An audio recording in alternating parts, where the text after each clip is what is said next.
here. I wanted to start by doing some introductions, and then I will let the panelists take over our conversation. So I just want to say good afternoon to everyone, and thank you for joining us today for this panel discussion, Thinking Through the Future of Academically Centered Humanities. I'm Jennifer Borland, and I teach art history here at OSU, and also am currently directing the new Center for the Humanities. If you aren't especially familiar with the center or our earlier humanities initiatives, I encourage you to explore our website, humanities.okstate.edu, and perhaps Vera, our GTA, can share that in the Q&A so you have the link. There are a few items of information that I wanted to mention. You can find info on our upcoming programming, as well as videos of our past archives of events, see information on other relevant events on campus, and also learn more about our new research group fellows on our website. We're especially excited about this new program, in which 3 groups of scholars are embarking on innovative new collaborative interdisciplinary research.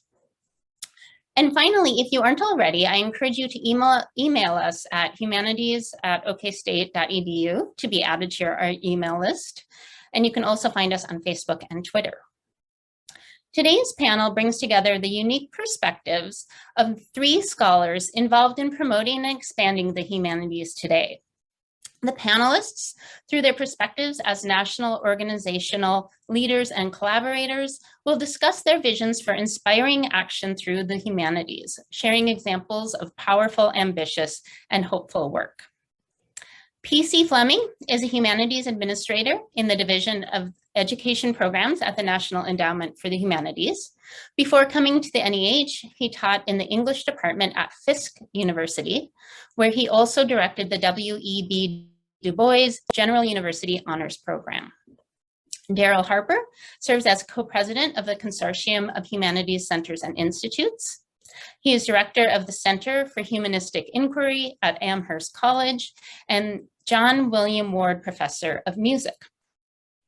Kristine Navarro-McElhaney is the assistant director of the Voces Oral History Center at the University of Texas at Austin, where she develops and oversees collaborative humanities research projects and the collection and preservation of the Latina Oral History Collection. She recently became the first Latina to serve as the president of the National Council on Public History, a membership association dedicated to making the past useful in the present and to encourage collaboration between historians and their publics. And with that, I would love to get started. So let me get my questions here. So for today, I wanted to start by asking all 3 of our panelists if they would tell us a little bit about themselves and the work that you do, and especially as it relates to kind of the humanities in a broad way. And whoever wants to go first can go. Oh, I'm happy to start. Darryl Harper. I'm a practicing performer. That's my kind of research area. So I give concerts and I make recordings, music recordings. And my interest in the humanities is that I from a personal point of view in terms of my work, is that I use the same kind of methods that humanists use in the way that I research compositions that I write or the way that I approach projects that I create. I do the same kind of archival research. I do the same kind of writing through phases to come up with the intellectual framework for my work. But then my output is a little different because I don't write monographs or publish monographs. I do music work. And in the Humanities Center at Amherst College, we're a relatively new center, not as new as Oklahoma State, but only 7 years old for a college that's 200 years old. So you can get a sense of our arrival at this moment of, well, we should have a humanities center. This is something important and that we need to have. And for us, it's really interesting because for a liberal arts college, there was this long kind of debate that went something like this. Well, we don't need a humanities center because we're a liberal arts college and we do this all the time. But then when you looked at the demographics of student enrollment, which, you know, this is the same all over the country and around the world, there was this undeniable shift happening that we had to respond to. So part of our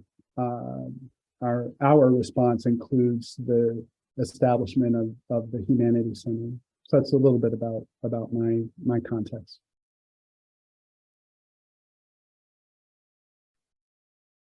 I can go next. So my name is Kristine Navarro-McElhaney. So I'm not as creative as Darryl is in any sort in creating these wonderful masterpieces. I'm actually an accountant by training. So I bring a different perspective to the humanities and how I got started. I actually worked in the financial sector for over 10 years, and then went back to graduate school and became an oral historian. And so I much rather listen and collect stories than do taxes. So I think I chose the right path, and I absolutely love what I do. I'm very honored to work I've just recently started the Voces Oral History Center, coming back to oral history. I did go into administrative, and I do love oral history. There's something about listening to someone share their story and trusting me to share their story. That is such a gift, and I am so grateful to be in this line of work. You know, as we all know, the humanities, you know, we don't get paid our worth, but we just love what we do. I think all of us love what we do more than anyone, you know, in the planet. And I think that's why we do what we do. And so I collect oral histories of the Latino community, and I'm just very grateful to be back in oral history, because it's something I know you have. I'm going to do a shout out for the Oral History Center at OSU.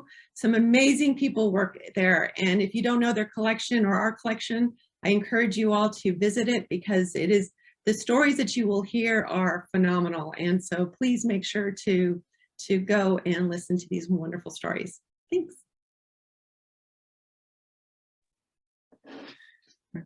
Hi everyone, I'm PC Fleming. But thanks Jennifer for having us here. I'm excited to be here and part of this group.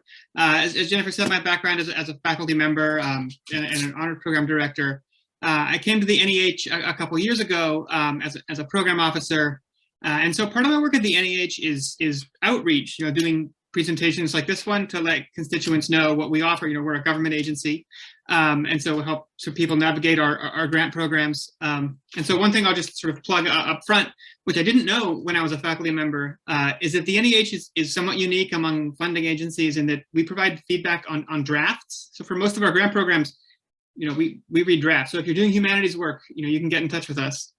So that's another part of my job as a program officer, is I get to read those drafts and provide feedback. And so I see a lot of humanities projects at early stages across the country, which is really exciting. And the other thing I have really enjoyed working at the NEH is that I feel like I have a much broader picture of the humanities now than I did as a faculty member. So in my own division, we see applications from all kinds of colleges and universities across the country. And so my idea of the higher education landscape has changed quite a bit. But I also work with colleagues in other divisions who are thinking of humanities as sort of preservation work or as public-facing humanities scholarship. And so that's been really exciting. In the Division of Education Programs, we essentially do two kinds of work. Our best known grants are our professional development programs. So we have programs for higher education faculty and also for K-12 teachers.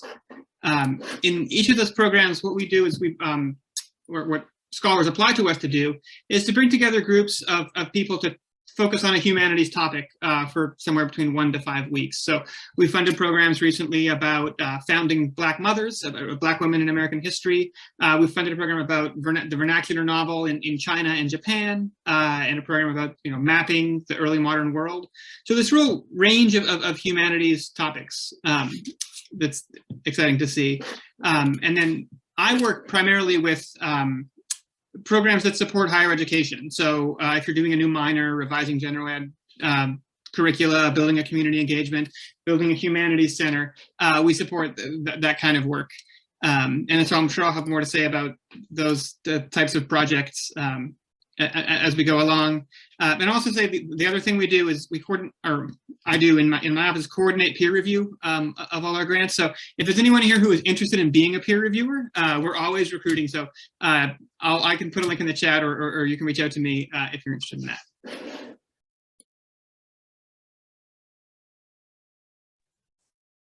That's great. Thank you so much, everyone. I think that really gets already some, sort of ideas flowing about some of the things that we might talk about. But my first question is kind of a big one, but it was, I'm just sort of curious from your own perspective and the directions that you're coming from, what you think some of the biggest issues or the biggest issue is for humanities right now. So that's a very open-ended question, but maybe from the view of the humanities that you have from your positions, what are some of the things that your organizations are tackling? Kristine, you want to go first this time? Sure. So I think, National Council on Public History NCPH is an organization that is catered, mainly focusing with public historians that work across the field. And some of the main feedback I get from members from membership surveys is about the rising college cost and about the student debt that people are taking on, and especially when they're going into their master's programs, because many students are going into debt for the master's programs, and then the relatively low earnings they're receiving when they leave the program. And so that it seems to be, and it's a concern for me, because how do you, we have to advocate, and we have to find a way to raise the salaries for many of these entry-level workers that are not, making it when they're going to, taking these wonderful jobs. However, the pay is not compensating for the debt they're incurring or the moving cost, or just to be on a livable wage. So to me is, I worry for the students that are coming out, and we just need to make sure that's the biggest thing I hear from a lot of members that are coming out entry level. Thank you. PC? Sure, thanks. And Kristine, yeah, I certainly sympathize with that. I know that's a big issue right now. I had sort of thought of two answers to this question. I think they're sort of related. At the NEH, one of our priorities has been reaching underrepresented communities in the US. And I think part of what that has meant for us is being a little more open about what we mean by the term humanities. For a lot of people, it's a fairly sort of traditional conservative word that means, Shakespeare and Socrates, which doesn't necessarily speak to everyone's interest or experience. And I think on the ground, as humanities scholars, everyone means something, more capacious than that. But it's a question of translating that mission to reach communities that we're trying to reach. The current chair of the NEH is Shelly Lowe. She talks about her experience growing up Navajo on a reservation. And for her, history and ethics and language and how one lives in the world and how one communicates with others, those were just sort of part of growing up and part of being in a family and part of being a person. And so when this, for example, government agency comes in and says, we support the humanities, and that means, X, Y, Z, that can feel strange. So I think that's one of the first issues, is kind of revising the way we think and talk about the humanities, sometimes even the word, in terms of sort of broader cultural goals of diversity inclusion. And then the second issue was related, and related, I think, to Kristine's point, which again sort of has more to do with the way we conceptualize our work rather than the day-to-day sort of research and teaching. But I think, and especially at universities, there's a push to connect the humanities to other areas, often to vocational fields. I know I felt that pressure as a faculty member, and if I'm being honest, didn't really like it. Especially as a junior faculty, I sort of resented the idea that everything I did had to be connected to students' career goals. But I think working in the honors program and with students who weren't humanities majors, and then especially coming to the NEH and seeing how humanities faculty kind of across the country are responding to these questions, I do think it's really essential that we work outside our disciplines. Jennifer, you had alluded to this, I think, at the beginning, and for us to consider how our work connects to individuals who may not have a professional interest in the humanities, but nonetheless have an interest. So I think that's sort of where I'm coming from there. Yes, I would absolutely. echo. Darryl. Oh, sorry. No, go ahead. Yeah, I would echo the things that have been said. Kristine and PC, I think, have spoken eloquently about things that resonate for me as well. I think there is a big problem of articulation of what we do, understanding of what we do as humanists, and we have been getting better, and we need to get better at communicating those things to young folks who are coming into the institutions, older folks who are coming into the institutions, parents, all of the people that we interface with, and PC, what you were saying about having a very capacious or expansive understanding that is networked rather than only discipline specific. And for me, it's not so much a matter of what you mentioned about resenting the kind of vocational connection. The way that I try to approach that problem is to see that now students have a lot of anxiety about how they're going to make a living, as Kristine was saying. How are they going to support themselves? How are they going to support their families? And we need to get into that conversation. Like, it's not about diluting what we do. It's about participating in a conversation that is meaningful to the people that we teach and that we work with. So finding ways to do that. We haven't had a language for that for a long time because we thought we didn't need it. And then, what I was saying before, what was happening at Amherst College was kind of happening under our noses. We assumed, we're a liberal arts college, we don't need to do this.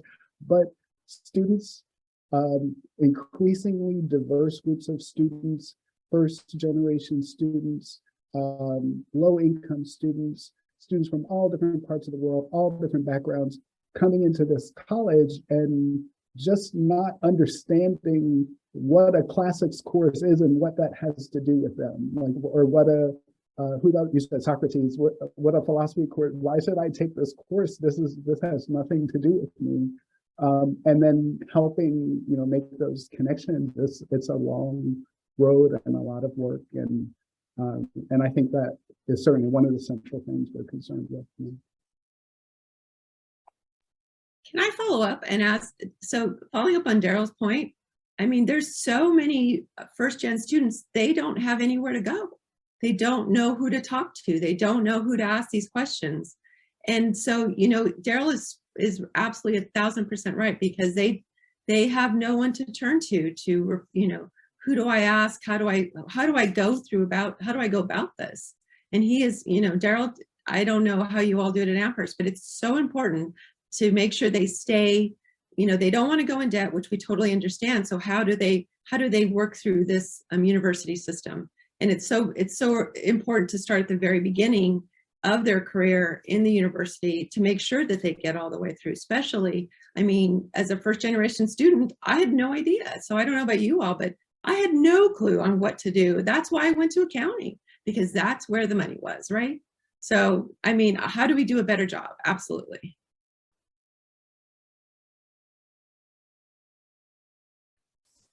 Thank you. Thank you so much.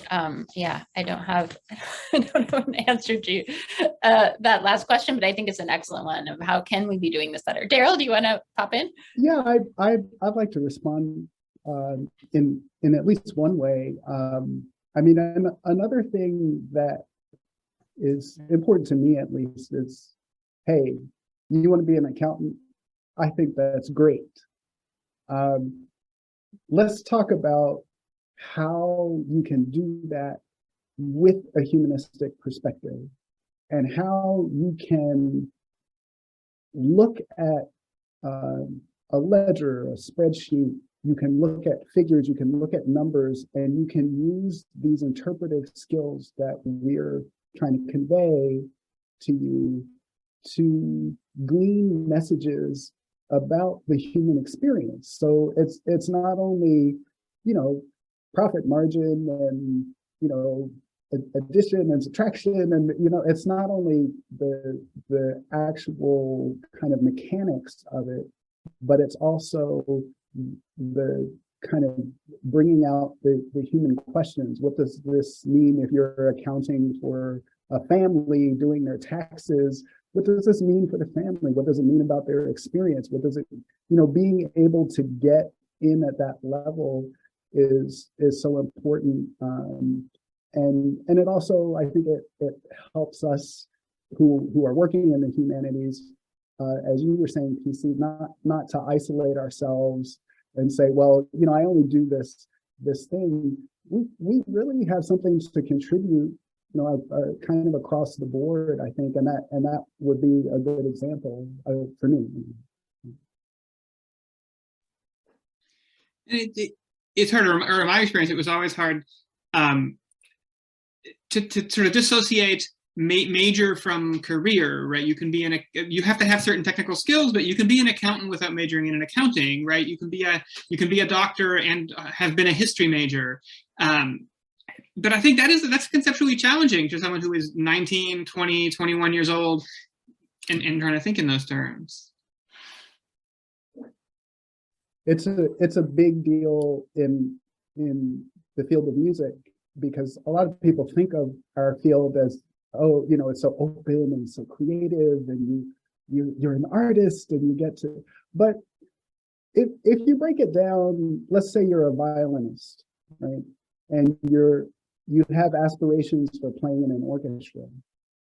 So one of the things you're going to need to do is you're going to need to practice for about 6 or 7 hours a day for many years. And when I say many, I mean something like 12 to 15 years.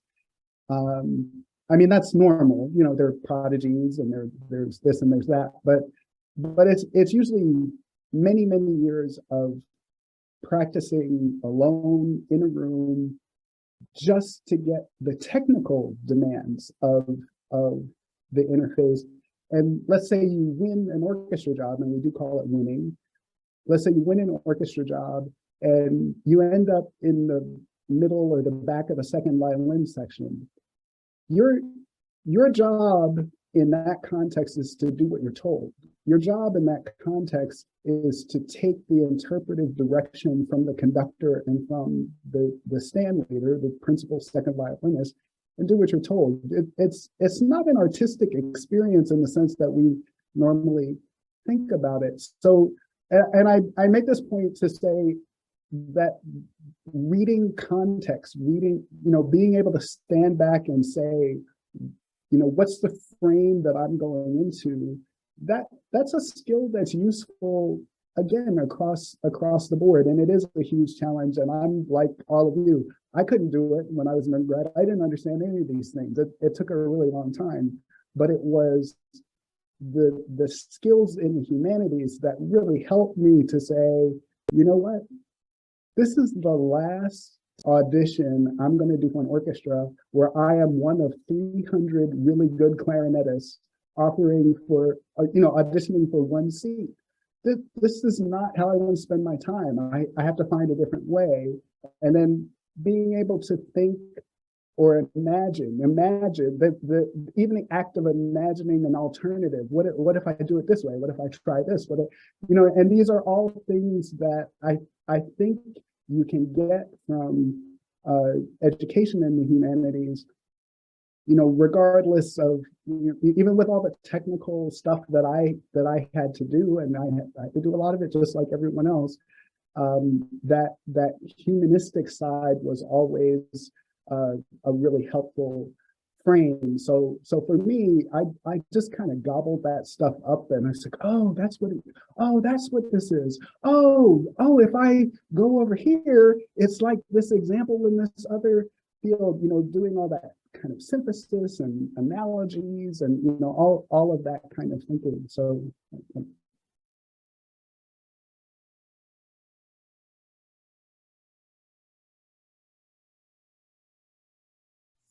Thanks. There's so many rich things in that conversation. So yeah, one of the things that I was thinking about too was this kind of perception, I think, that PC mentioned about the kind of difference between a major and a career. And I think that's something that we could all definitely be talking about, and remind people that they can study one thing and learn skills that apply to hundreds of different careers and professions, and that it doesn't have to be a kind of one-to-one analogy. So yeah, thank you so much for that.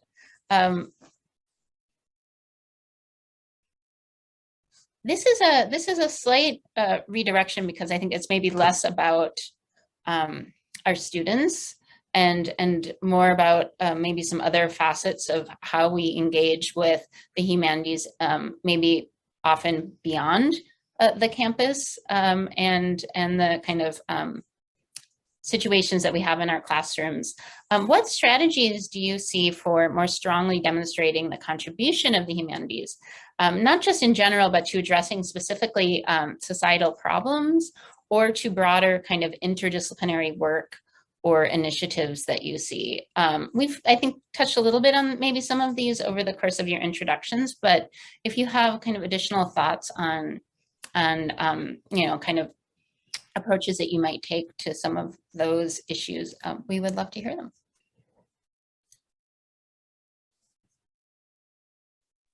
How about PC? Why don't you go this time? Sure, thanks. I had a friend who used to joke that in the humanities, we do interdisciplinarity all by ourselves, which is paradoxical, right? And I don't know if it's sort of arrogance on our part, or nervousness about how we might be perceived by our colleagues outside the humanities, but I think we're sometimes hesitant to work outside our disciplines, and not just with other humanists in other humanist disciplines, but really outside schools, departments that we're used to. The grant that I work most closely with at the NEH, it's called Humanities Connections. It supports higher education programming, but it has the requirement that it include both humanities faculty, where the NEH has to be a humanities grant, but also faculty outside the humanities, and there has to be sort of genuine collaboration. So we see proposals, in the medical humanities, and then we're always asking, well, okay, well, who from your medical school is involved, or who from your human biology program is involved? So we make sure we're getting that collaboration, which I think is important. And actually, a lot of the most interesting proposals for this grant are coming outside of the humanities. They're starting somewhere else. So for example, we funded an engineering program recently to develop a track in German language and culture. And so the program is sending students to Germany for a semester. And I mean, it's a pre-professional program in engineering, but they want their students to be able to function in another culture, which means more than just speaking the language. And so there's a genuine desire for the skills that the humanists have. We also funded the development of a minor in business humanities recently, which is led by someone in the business school and a philosophy professor who had also come from the business world before academia. So it's this genuine collaboration, right? Recognizing, yes, the humanities has value, we teach all these skills, that's important, but also like other fields have important skills too, and the learning sort of goes both directions. So I think keeping that in mind is important.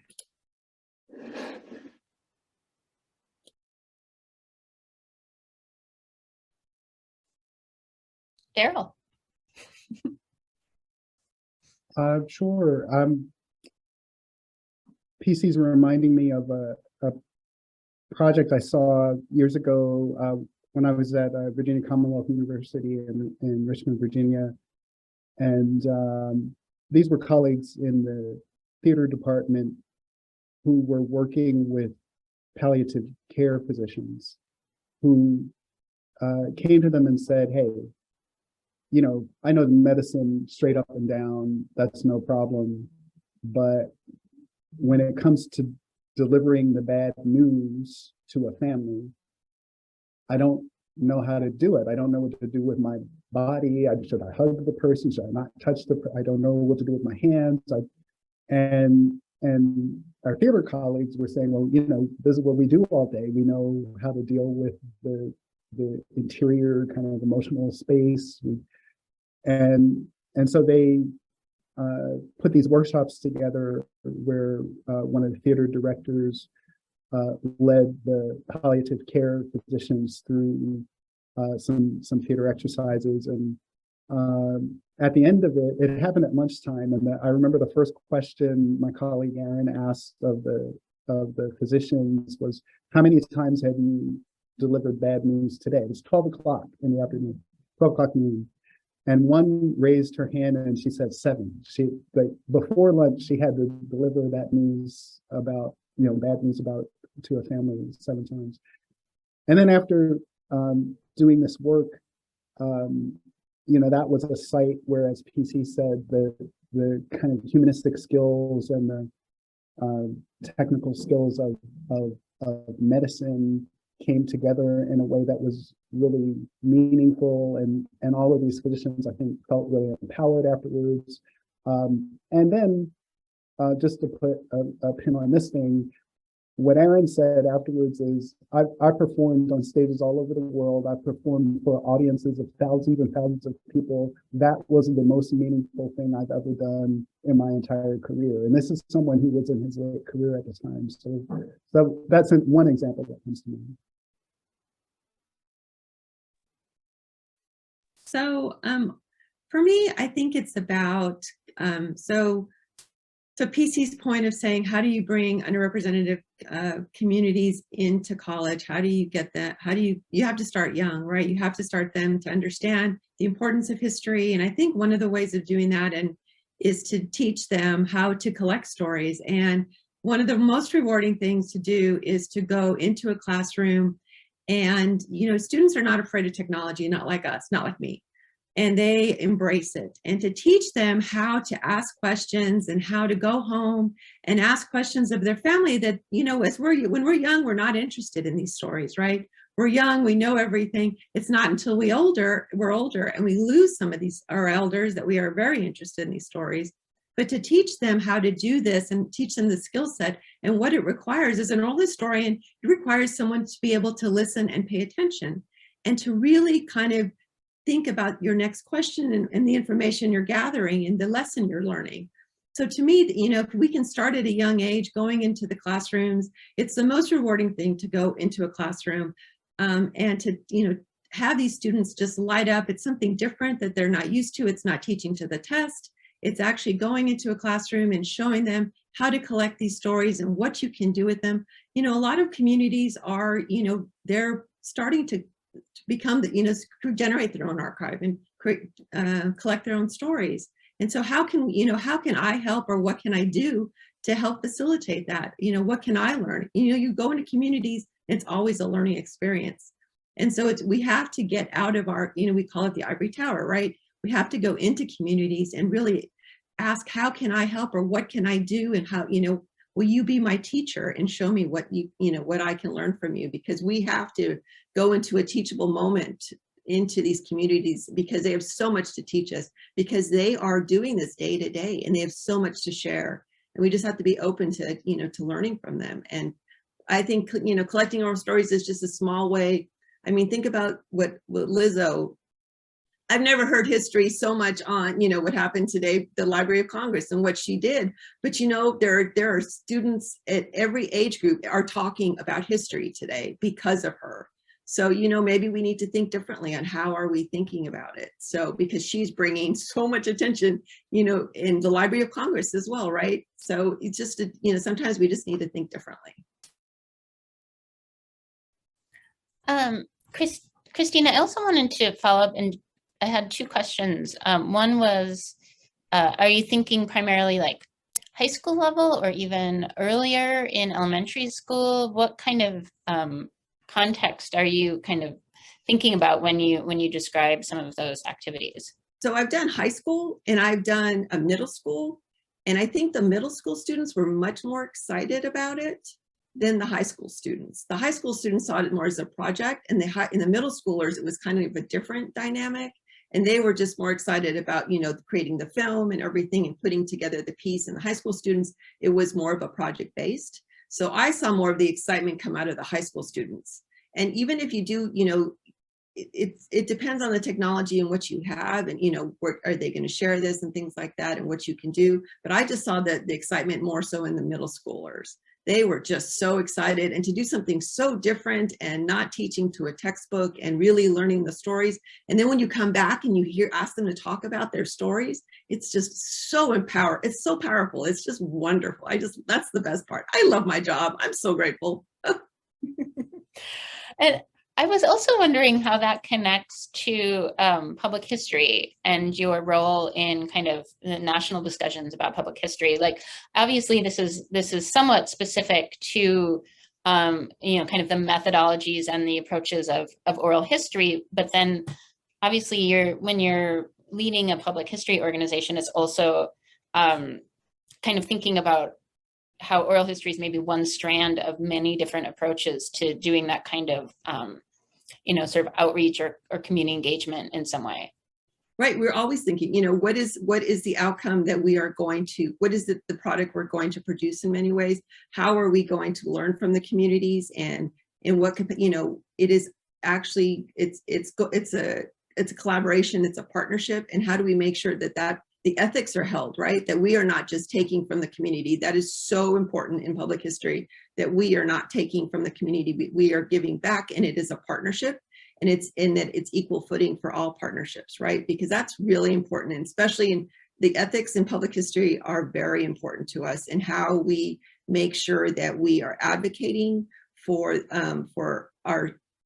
which is why my number one is labor, right? Because a lot of the early entry level students that are coming out, it's how are they going to live on this wage? I mean, a small example that what we do is, so when jobs are posted, a lot of the positions do not show salaries. And so little by little, I mean, the members came to our organization and said, you know, we don't know what we're going to make until we're in the job or we accept the job. And then by then it's too late and we've stopped applying. So, you know, we had to change our thinking. This has been the standard and it's not acceptable. So we had to change. We will not accept your job posting. And little by little, organizations started to make that change. So now AAM, one of the largest museum organizations, will not allow jobs to be posted. But it was an effort from everyone of advocating for this is not an acceptable principle. But it has to be from all of us. It can't just, I mean, talk to Darryl's point about communicating. How do we communicate better and be more effective in that? We have to communicate for the NEH to get a bigger budget every year so they can help distribute that money. And we should all be sending letters and thinking that's very important to advocate. You know, Oklahoma, OSU, we need to call, you know, write your dean and say, thank you for this opportunity to, you know, because we all need to step up, write that letter. I know it takes time, but it's so important. Sorry, I'm on my bandwagon. I'm off. Well, and that actually kind of segues into the next thing, and maybe some of this you feel like we've already kind of touched on a little bit, but I think that, you know, I was hoping we could talk a little bit more about sort of modes of outreach in public humanities and community engaged projects. But I think a lot of what you just described in thinking about, you know, kind of the things that humanities can contribute are also very much those kinds of projects. So I don't know if anyone wants to add anything else to kind of that question. Maybe if you have thoughts on, you know, kind of not just specific projects or possibilities for projects, but also how maybe in your spheres of knowledge, like how do people become more involved in, if you're a scholar who hasn't really done a lot of outreach type work before, whether it's through, you know, teaching or in your scholarship, do you have any tips for sort of how to get into kind of thinking about public humanities more broadly, or, you know, engaging with your communities to do work that goes kind of beyond your traditional kind of field? I'll jump in. I'm sensitive to what PC mentioned in the beginning of the talk about scholars sometimes feeling resentful or kind of cornered if someone like me, you know, comes into their space and says, "Hey, public humanities, this, that, and the other thing." And what I try to do instead, and I, you know, to the best of my ability, I try to go to my colleagues to get a sense of what they're interested in and use that as a starting point, and then to slowly build connections and networks that, you know, I hope will eventually get to various kinds of publics, so that the work can be shared in meaningful ways. And I hope that that feeling that you mentioned earlier, PC, is not something that I'm engendering in my work with my colleagues. I try really hard not to take that approach, and it feels like it's been helpful. So I would say that much at least. You know. No, I'm sure it's not. I'm sure no one is resenting you. And I think it's part of you know, new scholars as they're moving from a kind of graduate program into a sort of a professional career, sort of a transition that everyone I think has to make and makes differently. Those venues are out there, right? Whether it's public libraries, or like there are places where there are people who are interested in what faculty are doing, even in their like narrow archival historical research. Like people can get excited about that too. I think you're doing good work. But just because of my own sort of professional background and the division I'm working in at the NEH, I think of the humanities primarily in like pedagogical and curricular terms, right? We think about humanities at schools, and sometimes it's higher ed, and sometimes, you know, as Kristine said, we're able to work with, you know, middle schoolers or high schoolers.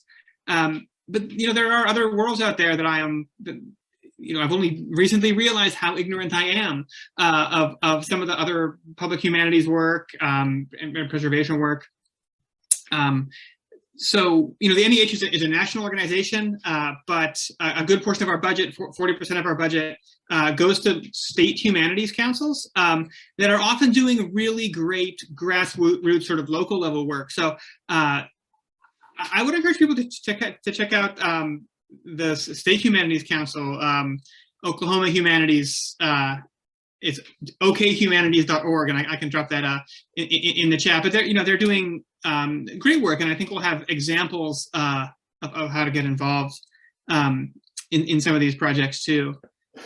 At the NEH, I would say we've seen a lot of projects about university history and the place of the university sort of within the community.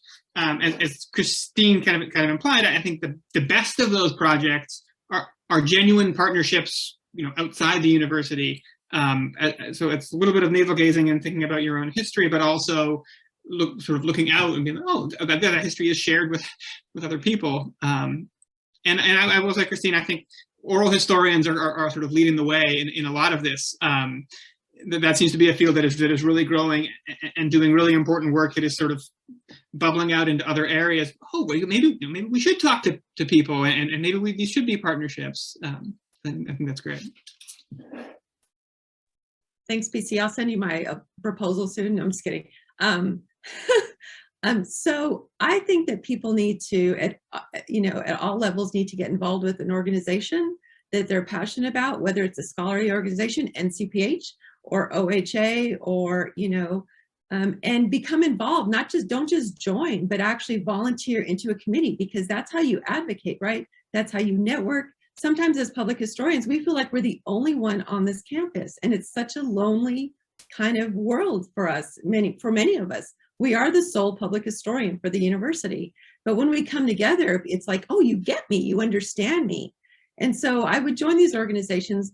I know for OHA and NCPH, we're always trying to help each other. It's like, how can we help promote your project, or it's always kind of a group effort. So I would encourage people not only to join an organization, but get involved, volunteer. I mean, I've been volunteering for NCPH for like over 15 years. And so it took a while, but believe me, I stayed involved. I'm trying to get more people involved, because that's how we make the change. We make the change from within. And so I encourage everyone to do that, or to have that network buddy, to Darryl's point, of someone to kind of pitch ideas off of, right? And to talk about, to say, does this sound, insane? I'm someone who's on the front lines more so. You're in an academic institution. Will this work? How would this be perceived? And then that, it's just a better connection all the way around. And I just think, get involved with your organization. I know it takes time and money, but, I think it's just a great way to really, to bounce ideas off of, and to have that partner. Can I just say one other thing to that, which is I would be remiss not to mention the Consortium for Humanities Centers and Institutes, which is an international organization that centers humanities work and has some wonderful programs. And I won't go into all the details, but I shared the link in the chat. And for those, as Kristine says, are interested in just looking for an organizational connection, please consider that as a possibility, particularly if you're interested in these kind of global perspectives on issues and working on global partnerships to address the issues in your work. I think this is a good resource.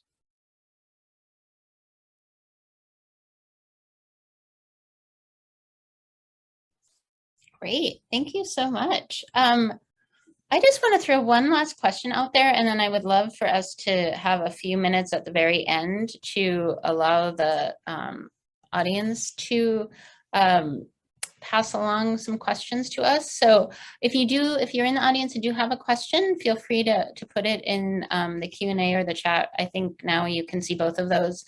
But maybe as we wrap up, if you each wanted to say something that you hope to see more of in the coming years.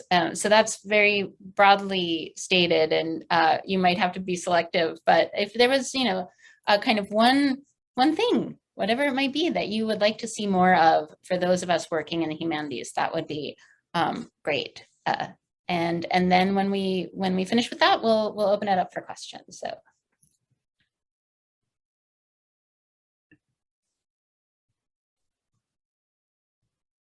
Darryl, do you want to go first? Sure. Let's see. I'll frame it a little bit differently. Just to say, I'd like to see us doing less shouting at the rain than we tend to do. The humanities aren't being treated fairly, and STEM is getting this, and we should get this too, and that that kind of approach, I personally find just really enervating, and I don't think it's particularly effective with provosts and senior administrators and everything. So I think the work that all of you, my colleagues, are doing, that I see as I go around the country and around the world, I just think it's amazing. I agree with Kristine. Like this is the best job I've ever had in my life. Just sometimes I'm pitching myself saying, "Oh my God, I can't believe I do this." So the work that the success stories that are out there are the ones that we need to keep putting forward and building on those in the ways that we've been talking about today. And I'd like to see a lot more of that, and not the kind of beating our heads up against the wall about the, I mean, those problems are real. I'm not trying to belittle them or anything, but just in terms of the kind of strategy and politics that we use to do our advocacy, we have to keep building on those successes.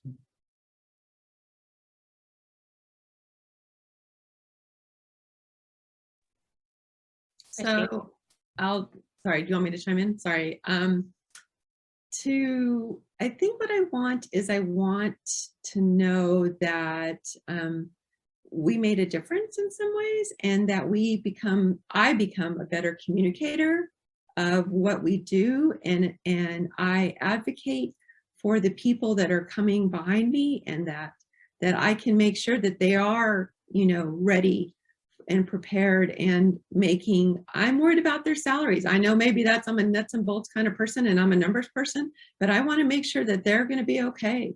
So I want us to really, how do we become more proactive than reactive is what I want us to do. And, how do we, to Darryl's point, how do we become better communicators? I think that we do such amazing work. All of us are doing such amazing work, but we're, how do we show people, or how do we showcase it? How do we support each other better in many cases? How do we cross different paths to support each other? How can I support Darryl? How can I support NEH? I'm writing letters. I do that all the time. So, but what can I do to help promote everyone? I'm just about how can I do to make the world just a little bit better? Thanks. PC, you have the last word if you want it. Well, I hope it's not the last word. Yeah, I guess it's sort of in line with what Darryl and Kristine have said. Hearing sort of more voices in the humanities, and for me that sometimes means like a very specific, like we want sort of more applications from different kinds of institutions, because we know there are faculty at small colleges, at rural universities, at community colleges that are doing really exciting, fantastic work with their students, and are not necessarily, that work's not necessarily being shared at a national level or at a big level. So we have a new grant, applications in a couple of weeks for launching just this year. This is the goal, right? To support schools that don't often come to the NEH. But I think it's not just us, right? It's a broader issue in the humanities. We thinking, like there are humanities practitioners, everywhere at all kinds of places, and their voices should be amplified, I think. Awesome. Thank you so much, everyone, for your responses and for getting us thinking. Does anyone in the audience have a question that you want to pose to the panel?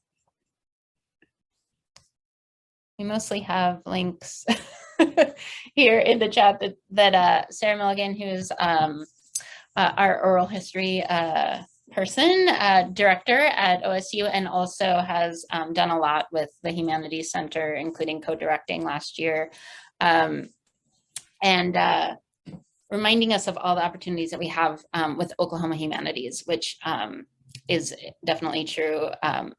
And it's great to hear about newer grants at the NEH, because sometimes that's also, you think you know what the grants are there, and then you go look and you realize that, last time you looked 5 years ago, they had X, Y, and Z, and now there's all these new opportunities. So I really appreciate all of the promotion of some of those new possibilities. One of the things that maybe is a question that I have for you all, which is that we are starting, I mentioned right at the beginning, a research group fellowship program. So we select fellows. We have 9 fellows this year that are grouped in groups of 3 to work on a specific topic. And they are specifically sort of tasked with, over the course of this academic year, coming up with a new interdisciplinary project that ties into their areas. And so one of the things we'd like to provide for them this year is suggestions for grants that they can apply to in subsequent years. So they're not supposed to like finish the whole project in 1 year, but they're really just using this year to get to know each other and their interests and their skill sets and where those all converge and what they can come up with that's new with this particular, you know, batch of brains working on the same idea.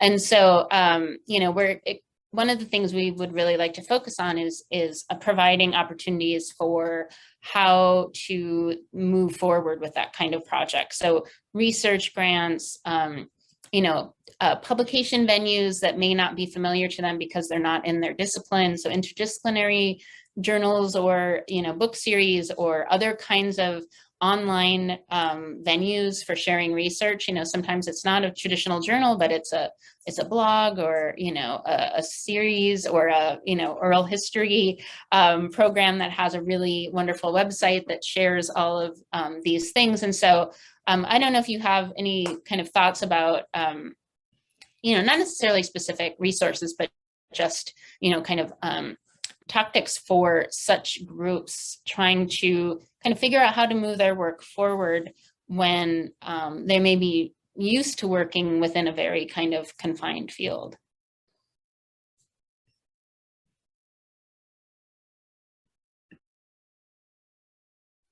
So I'll just plug, NCBH has a history at work blog that talks about interdisciplinary work in the public humanities. And so I would, and we also have a journal, the Public Historian. So those are, you know, two outlets that could possibly showcase their work. And the Public Historian is a peer-reviewed journal, so that would help for their publications list.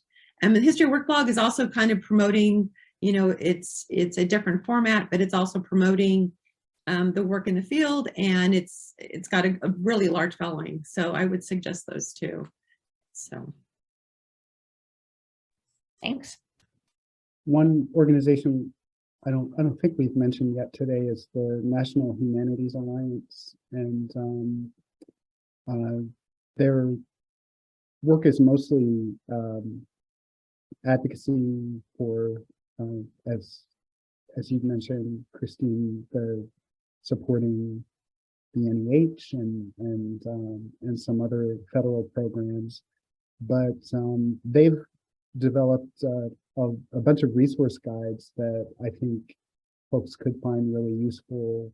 Some of them have just anecdotal examples from all over the country of, you know, we're doing this at our Humanities Center, we're doing this, we're doing this, we're doing this, we're doing this.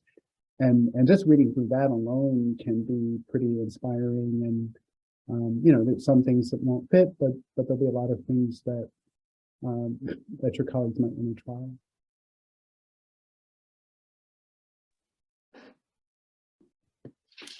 Yeah, I think, Darryl, that's kind of the most important point, sort of listening, saying like, well, what are other people doing? And you know, you're not going to do the same thing, but it might be, there might be an idea out there. Because Jennifer, you had framed it as sort of grant support. I'll put 2 grants in the chat that sound relevant to specifically what you're talking about, that kind of collaborative work. You know, I can speak mostly about the NEH because that's where I work and what I know about.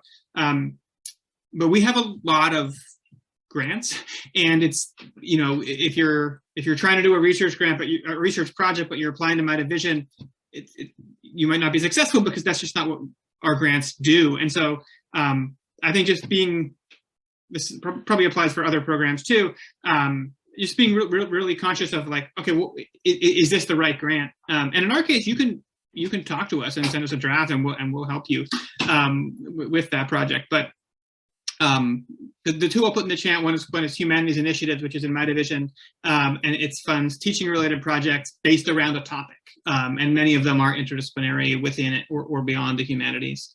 And the other one is in the Division of Research Programs, which is beyond my specific expertise, but there are wonderful people over there as well. The grant is called Collaborative Research, which should be straightforward.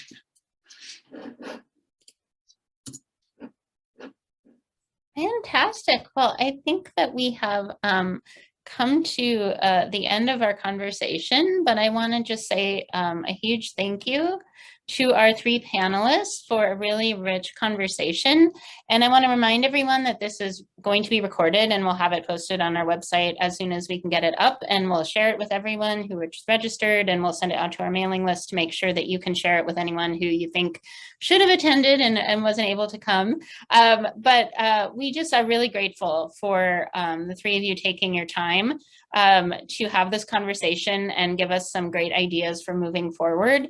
And I just want to also say thank you for your, not just your enthusiasm, but your optimism that came through, I think, in everything that you said today, that we have such a great opportunity to embrace. And there are new good things that we could all be doing, you know, every day to move the humanities in the direction that we want to see it move. And so, yeah, I just want to say thank you so much.